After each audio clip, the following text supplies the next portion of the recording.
ಸ್ನೇಹಿತರೆ, ಲೋ ಬಜೆಟ್ನಲ್ಲಿ ಚಿಕ್ಕ ಜಾಗದಲ್ಲಿ ಸರಳ ವಿನ್ಯಾಸದಲ್ಲಿ ಮನೆ ಕಟ್ಟಬೇಕೆಂದುಕೊಂಡಿದ್ದಾದರೆ ಈ ವಿಡಿಯೋ ನಿಮಗೆ ಉತ್ತಮ ಅನುಭವ ನೀಡುತ್ತದೆ. ನೋಡಿ, ಈ ಮನೆ ನೋಡಿ 24x24ರಲ್ಲಿ ಪ್ಲ್ಯಾನಿಂಗ್ ಮಾಡಲಾಗಿದೆ. ಹಾಲ್ ಏರಿಯಾ ನೋಡಿ ಈ ರೀತಿ ಇದೆ. ಹಾಲಲ್ಲಿ ನೋಡಿ ದೇವರ ಫೋಟೋವನ್ನು ಇಡುವುದಕ್ಕೆ ಈ ರೀತಿ ಗ್ರನೈಟಿಂದ ಸೆಲ್ಫ್ ಇಟ್ಟು ಪ್ಲ್ಯಾನಿಂಗ್ ಮಾಡಲಾಗಿದೆ. ಹಾಲ್ ಏರಿಯಾ ನೋಡಿ 12x12ರಲ್ಲಿ ಪ್ಲ್ಯಾನಿಂಗ್ ಮಾಡಲಾಗಿದೆ. ಹಾಲ್ನಲ್ಲಿ ಮುಂಭಾಗದ ಡೋರ್ ನೋಡಿ ಈ ರೀತಿ ಇದೆ. ಹಾಲ್ನಲ್ಲಿ ಒಂದು ವಿಂಡೋ ಕೂಡ ಇಟ್ಟು ಪ್ಲ್ಯಾನಿಂಗ್ ಮಾಡಲಾಗಿದೆ. ಹಾಲ್ನಲ್ಲಿ ನೋಡಿ ಲೈಟ್ ಕ್ರೀಮ್ ಆ್ಯಂಡ್ ಬ್ಲೂ ಕಲರಲ್ಲಿ ಪೇಂಟಿಂಗ್ ಮಾಡಲಾಗಿದೆ. ಹಾಲ್ನಿಂದನೇ ಒಂದು ಬೆಡ್ರೂಮ್ಗೆ ಹೋಗಲಿಕ್ಕೆ ಪ್ಲ್ಯಾನಿಂಗ್ ಮಾಡಲಾಗಿದೆ. ಈ ಬೆಡ್ರೂಮ್ ಏರಿಯಾ ನೋಡಿ ಈ ರೀತಿ ಇದೆ. ಈ ಬೆಡ್ರೂಮ್ ಏರಿಯಾ ಕೂಡ 12x12ರಲ್ಲೇ ಪ್ಲ್ಯಾನಿಂಗ್ ಮಾಡಲಾಗಿದೆ. ಬೆಡ್ರೂಮಲ್ಲಿ 2 ವಿಂಡೋನ ಇಟ್ಟು ಪ್ಲ್ಯಾನಿಂಗ್ ಸಹ ಮಾಡಲಾಗಿದೆ. ಹಾಗೆ ಬೆಡ್ರೂಮಲ್ಲಿ ನೋಡಿ ಈ ರೀತಿ ಸಿಂಪಲ್ ಆದ ಚಿಕ್ಕ ವಾರ್ಡ್ರೋಬ್ ಕೂಡ ಇಟ್ಟು ಪ್ಲ್ಯಾನಿಂಗ್ ಮಾಡಲಾಗಿದೆ. ನೋಡಿ, ವಾರ್ಡ್ರೋಬ್ ಈ ರೀತಿ ಇದೆ. ಈ ವಾರ್ಡ್ರೋಬ್ ಕಲರ್ ಕೂಡ ಕ್ರೀಮ್ ಕಲರಲ್ಲಿದೆ.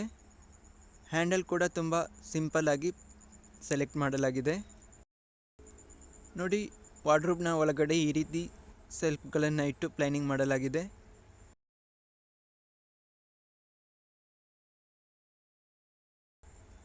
ನೋಡಿ, ಒಂದು ಡ್ರಾವರ್ ಕೂಡ ಇಟ್ಟು ಪ್ಲ್ಯಾನಿಂಗ್ ಮಾಡಲಾಗಿದೆ. ಇದು ನೋಡಿ ಈ ರೀತಿ ಇದೆ. ಇದಕ್ಕೆ ಲಾಕರ್ ಅಟ್ಯಾಚ್ ಮಾಡ್ಕೊಳ್ಬೇಕಾಗತ್ತೆ. ನೋಡಿ, ಈ ರೀತಿ ಇದೆ. ಸಿಂಗಲ್ ಗಾಡ್ರೇಜ್ ಟೈಪಲ್ಲಿ ವಾರ್ಡ್ರೋಬನ್ನು ಸೆಲೆಕ್ಟ್ ಮಾಡಿ ಪ್ಲ್ಯಾನಿಂಗ್ ಮಾಡಲಾಗಿದೆ. ಈ ಡೋರ್ ಹ್ಯಾಂಡಲ್ ಕೂಡ ಬ್ಲ್ಯಾಕ್ ಆ್ಯಂಡ್ ಸಿಲ್ವರಲ್ಲಿ ತುಂಬ ಟ್ರೆಡಿಷ್ನಲ್ ಆಗಿ ಸಿಂಪಲ್ ಆಗಿದೆ. ನೋಡಿ, ರ್ಯಾಕ್ಸ್ ಮೇಲ್ಗಡೆ ಸ್ಟೋರೇಜ್ ಮಾಡುವುದಕ್ಕೂ ಈ ರೀತಿ ಡೋರ್ಗಳನ್ನು ಇಟ್ಟು ಪ್ಲ್ಯಾನಿಂಗ್ ಮಾಡಲಾಗಿದೆ.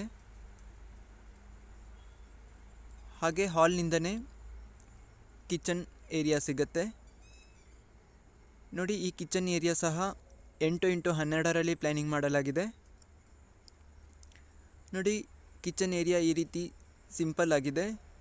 ಇದಕ್ಕೂ ಕೂಡ ಸ್ಕೈ ಬ್ಲೂ ಆ್ಯಂಡ್ ಕ್ರೀಮ್ ಕಲರಲ್ಲೇ ಪೇಂಟ್ ಮಾಡಲಾಗಿದೆ. ಕಿಚನ್ ಸ್ಟ್ಯಾಂಡ್ ನೋಡಿ ಈ ರೀತಿ ಎಲ್ ಶೇಪಲ್ಲಿದೆ. ಸೈಡಲ್ಲಿ ಸಿಂಕ್ ಇಟ್ಟು ಪ್ಲ್ಯಾನಿಂಗ್ ಮಾಡಲಾಗಿದೆ. ಕಿಚನಿಂದನೇ ಕಿಚನ್ ಸ್ಟೋರೂಮ್ ಇಟ್ಟು ಪ್ಲ್ಯಾನಿಂಗ್ ಮಾಡಲಾಗಿದೆ. ಈ ಸ್ಟೋರೂಮ್ ಏರಿಯಾ ನೋಡಿ 4x4ರಲ್ಲಿ ಪ್ಲ್ಯಾನಿಂಗ್ ಮಾಡಲಾಗಿದೆ. ಇದರಲ್ಲಿ ಒಂದು ವಿಂಡೋ ಕೂಡ ಇಟ್ಟಿದ್ದರಿಂದ ಸ್ಟೋರೂಮಿಂದ ಕಿಚನ್ ಕಡೆಗೂ ಚೆನ್ನಾಗಿ ಬೆಳಕು ಬರುತ್ತೆ. ಹಾಗೆ ಕಿಚನ್ನಿಂದನೇ ವಾಶ್ರೂಮ್ ಏರಿಯಾವನ್ನು ಇಟ್ಟು ಪ್ಲ್ಯಾನಿಂಗ್ ಮಾಡಲಾಗಿದೆ. ವಾಶ್ರೂಮ್ ಡೋರ್ ನೋಡಿ ಈ ರೀತಿ ಇದೆ.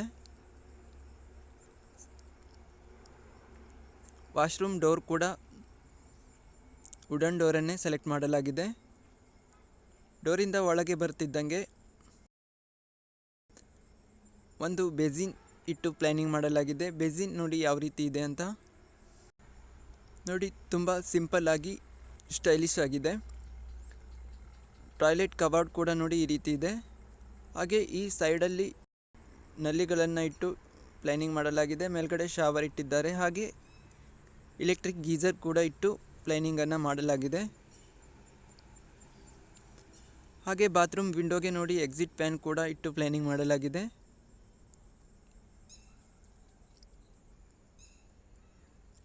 ಹಾಗೆ ಕಿಚನಿಂದನೇ ಇನ್ನೊಂದು ಬೆಡ್ರೂಮ್ಗೆ ಹೋಗಲಿಕ್ಕೆ ಪ್ಲ್ಯಾನಿಂಗ್ ಮಾಡಲಾಗಿದೆ. ಈ ಬೆಡ್ರೂಮ್ ಏರಿಯಾ ಸಹ 12x12ರಲ್ಲೇ ಪ್ಲ್ಯಾನಿಂಗ್ ಮಾಡಲಾಗಿದೆ. ಈ ಬೆಡ್ರೂಮಲ್ಲಿ 2 ವಿಂಡೋ ಕೂಡ ಇಟ್ಟು ಪ್ಲ್ಯಾನಿಂಗ್ ಮಾಡಲಾಗಿದೆ. ಈ ಬೆಡ್ರೂಮಲ್ಲಿ ಕೂಡ ಸೇಮ್ ವಾರ್ಡ್ರೋಬನ್ನು ಇಟ್ಟು ಪ್ಲ್ಯಾನಿಂಗ್ ಮಾಡಲಾಗಿದೆ. ನೋಡಿ, ಮೇಲ್ಗಡೆ ಸ್ಟೋರೇಜ್ ಮಾಡೋದಕ್ಕೂ ಈ ರೀತಿ ಡೋರ್ಗಳನ್ನು ಇಟ್ಟು ಪ್ಲ್ಯಾನಿಂಗ್ ಮಾಡಲಾಗಿದೆ. ಈ ವಾರ್ಡ್ರೋಬ್ ಕೂಡ ಸೇಮ್ ಕಲರನ್ನೇ ಸೆಲೆಕ್ಟ್ ಮಾಡೋದ್ರಿಂದ ವೇಸ್ಟೇಜ್ ಕಡಿಮೆ ಆಗುತ್ತೆ. ನೋಡಿ, ಮೇಲ್ಗಡೆ ಡೋರ್ಗಳಿಗೆ ಯಾವ ರೀತಿ ಹ್ಯಾಂಡಲ್ಗಳನ್ನು ಸೆಲೆಕ್ಟ್ ಮಾಡಿದ್ದಾರೆ ಅಂತ ತುಂಬ ಚೆನ್ನಾಗಿ ಕಾಣುತ್ತೆ. ಹಾಗೆ ವಾರ್ಡ್ರೋಬ್ನ ಈ ಕಡೆ ನೋಡಿ ಮಿರರ್ನ ಅಟ್ಯಾಚ್ ಮಾಡಿಕೊಂಡು ಡ್ರೆಸ್ಸಿಂಗ್ ಟೇಬಲ್ ಕೂಡ ಮಾಡ್ಕೊಳ್ಬೋದು. ನೋಡಿ, ಎಲ್ಲ ಕಡೆಗೂ ಒಂದೇ ರೀತಿ ಟೈಲ್ಸ್ ಹಾಕೋದ್ರಿಂದ ವೇಸ್ಟೇಜ್ ಕೂಡ ಕಡಿಮೆ ಆಗುತ್ತೆ. ಹಾಗೆ ಪೇಂಟ್ ಕೂಡ 2 ರೀತಿಯ ಪೇಂಟ್ ಕಲರನ್ನು ಸೆಲೆಕ್ಟ್ ಮಾಡೋದ್ರಿಂದ ತುಂಬ ಚೆನ್ನಾಗಿ ಕೂಡ ಕಾಣುತ್ತೆ. ಹಾಗೆ ನೀವೇನಾದರೂ ಚಿಕ್ಕ ಜಾಗದಲ್ಲಿ ಲೋ ಬಜೆಟ್ನಲ್ಲಿ ಸರಳ ವಿನ್ಯಾಸದಲ್ಲಿ ಮನೆ ಕಟ್ಟಬೇಕು ಎಂದುಕೊಂಡಿದ್ದಾದರೆ ಇದು ನಿಮಗೆ ಉಪಯುಕ್ತವಾಗಿದೆ. ಹಾಗೆ ಈ ಸಿಂಪಲ್ ಮನೆಯ ವಿಡಿಯೋ ನೋಡಿದ ನಿಮಗೆಲ್ಲರಿಗೂ ಧನ್ಯವಾದಗಳು.